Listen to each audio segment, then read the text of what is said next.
Hello student, मैं Naresh Kumar math by Naresh ji sir classes में आपका हार्दिक स्वागत करता हूं।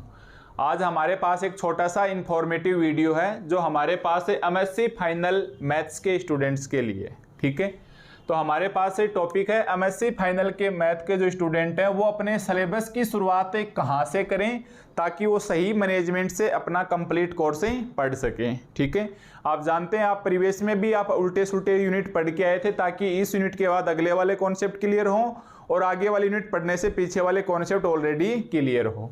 तो यहाँ पर हमारे पास 7 पेपर के नाम स्क्रीन के ऊपर लिखे हुए हैं। आप जानते हैं आपके पास 5 पेपर हैं एमएससी फाइनल के।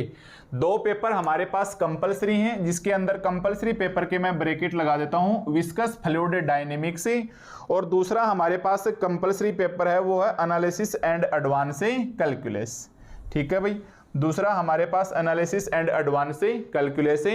बाकी आपको कोई 3 सेलेक्ट करने हैं। उम्मीद है अब तक आपने कर लिए होंगे या आपने वीडियो भी देखा होगा कि आपको ऑप्शनल पेपर कौन से लेने चाहिए, रेगुलर हैं तो कौन से लेने चाहिए और प्राइवेट है तो कौन से लेने चाहिए। तो वो एक सेपरेट वीडियो है, उम्मीद है वो आपने देख के अपने पेपर सिलेक्ट कर लिए होंगे। ठीक है, तो आपको एमएससी फाइनल की शुरुआत करने के लिए आपको सबसे पहले एमएससी फाइनल में विस्कस फ्लूइड डायनेमिक्स जो हमारे पास कंपलसरी रूप से सेकंड पेपर है, मैंने नाम लिख रखा है विस्कस फ्लूइड डायनेमिक्स, या किसी यूनिवर्सिटी में फ्लूइड डायनेमिक्स होता है।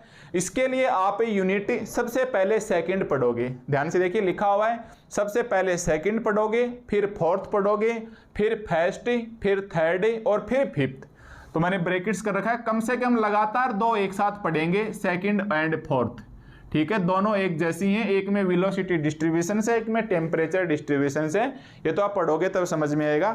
ऐसे नहीं कि आपने यूनिट की शुरुआत आपने फर्स्ट से कर दी। आप कहाँ से स्टार्ट करोगे विस्कस फ्लूइड डायनेमिक्स को? यूनिट सेकंड, फोर्थ, फिर फर्स्ट, थर्ड और फिफ्थ। और ऐप में भी आपको यूनिट इसी हिसाब से दिखेंगी, ऊपर ऊपर सेकंड, फिर फोर्थ, फर्स्ट, थर्ड और फिफ्थ।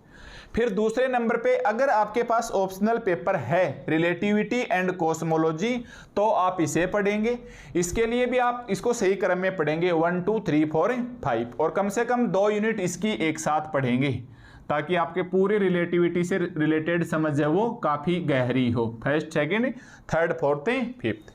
फिर आपके पास ऑप्शनल पेपर अगर होता है, और ये आमतौर पे ये पेपर सभी के पास होता है, आईटी एंड आईई या integral transform and integral equation, पूरा नाम है इसका integral transform and integral equation. ये भी आप सही क्रम में पढ़ोगे। इसको पढ़ो तो लगातार 3 यूनिट पढ़ना। ये तो हमारे पास आईटी वाले पेपर से हैं, ये हमारे पास आईई यानी इंटीग्रल इक्वेशंस वाले पेपर से हैं। तो सही क्रम में पढ़ेंगे तो इसमें आपको वीडियो ज्यादा मिलेंगे, इसमें कम, इसमें और कम, तीनों एक दूसरे से, मतलब ये इसमें लाप्लास ट्रांसफॉर्मेशन में फूरियर है और इसमें हेंकल आ जाता है, तीनों एक दूसरे से जुड़े हुए हैं। और ये आमतौर पे ये पेपर है कंपल्सरी, एक प्रकार से कंपल्सरी मान सकते हैं क्योंकि सारे स्टूडेंट्स इसे भी ऑप्शनल के रूप में लेते हैं। ठीक है, फिर हमारे पास अगर आपके पास एडवांस न्यूमेरिकल एनालिसिस का पेपर है तो ध्यान देना, इसकी आप यूनिट सेकंड से स्टार्ट करोगे। पहले सेकंड, फिर थर्ड, फिर फोर्थ, फिर फिफ्थ, लास्ट में फर्स्ट। ठीक है, फिर ये अपने पास कंपलसरी है, इसमें सोचने की कोई जरूरत नहीं है। ये आप 5वें नंबर पे पढ़ोगे एनालिसिस एंड एडवांस कैलकुलस। इसे सही क्रम में रहने देना, पूरा का पूरा थ्योरम बेस्ड पेपर है। फर्स्ट जुड़ी हुई है सेकंड से, सेकंड जुड़ी हुई है थर्ड से, या सेकंड यूनिट जुड़ी हुई है फर्स्ट से, थर्ड है वो सेकंड से कनेक्ट है, फोर्थ है वो थर्ड और सेकंड दोनों से कनेक्ट है, फिफ्थ अपने आप में अलग है। तो 1 2 3 4 फिफ्थ इसमें रखोगे। इसी प्रकार अगर आपने कंटेनर मैकेनिक्स वाला पेपर ऑप्शनल में सेलेक्ट किया तो इसको भी आप 1 2 3 4 5 क्रम में पढ़ेंगे। और अगर मैथमेटिकल प्रोग्रामिंग वाला पेपर आपने सेलेक्ट कर रखा है, अगर मैथमेटिकल प्रोग्रामिंग वाला सेलेक्ट कर रखा है, यूनिट फर्स्ट, फिर सेकंड, फिर फिफ्थ, ध्यान देना, फर्स्ट, सेकंड, फिफ्थ, फिर थर्ड और फिर फोर्थ। ठीक है, तो ये हमारे पास एक सही शेड्यूल है कि किस प्रकार से आप इसका सिलेबस है ये पढ़ने वाले हैं ताकि आप शुरुआत कर सकें अच्छे से। तो सबसे पहले आप विस्कस फ्लूइड का ही पेपर पढ़ियो, और यहाँ यूनिट सेकंड और फोर्थ मतलब ब्रैकेट में है, 2 पहले ये पढ़ोगे, 2 ये पढ़ोगे रिलेटिविटी एंड कॉस्मोलॉजी अगर आप सेलेक्ट करते हो तो, और एक IT&I वाली 3 कंटिन्यू यूनिट। तो 3, 2 5 और 2 7 यूनिट के बाद आप इसी क्रम में बाकी यूनिटों को पढ़ सकते हैं। ठीक है, अब आपको ऑप्शनल पेपर बताने की जरूरत है नहीं कि कौन सा आपके पास ऑप्शनल पेपर है और कौन सा आपने नहीं लिया। तो जो भी आपके पास ऑप्शनल पेपर हैं आप उनको पढ़िए, अपन सभी पेपर से वो पढ़ाते हैं, तो ऐसा कोई लोभ नहीं है कि मैं जो बोलूं आप वही पेपर लो। और अगर आपने मेरे हिसाब से मतलब प्राइवेट MSc कर रहे हो और अगर मेरे वीडियोस या कोर्स खरीदने के बाद आप सेलेक्ट कर रहे हो तो ये तो अपने कंपलसरी है ही। 1 नंबर पे आमतौर पे ये आता है, 2 नंबर पे ये तो कंपलसरी है ही। तो ऑप्शनल मैं बोलूंगा relativity and cosmology, IT&IE advance numerical analysis, यानी ये ऊपर वाले 5 लिखे हुए।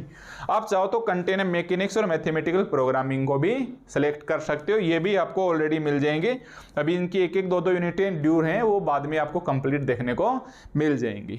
ठीक है, तो ये 5 यूनिट का अपने पास सिलेबस पूरा हो चुका है। 5 यूनिट विद PDF आपको ऐप के ऊपर दिख गया होगा। ठीक है, तो ये हमारे पास एक शुरुआत है ताकि आप बेहतरीन मैनेजमेंट बना सको और अपने आप का सिलेबस अच्छे से कर सको। तो ये अपने पास क्रम रखोगे और लगभग 250 वीडियो है, ज़्यादा नहीं है। 250 वीडियो के साथ ही आपका सिलेबस भी कंप्लीट हो जाएगा।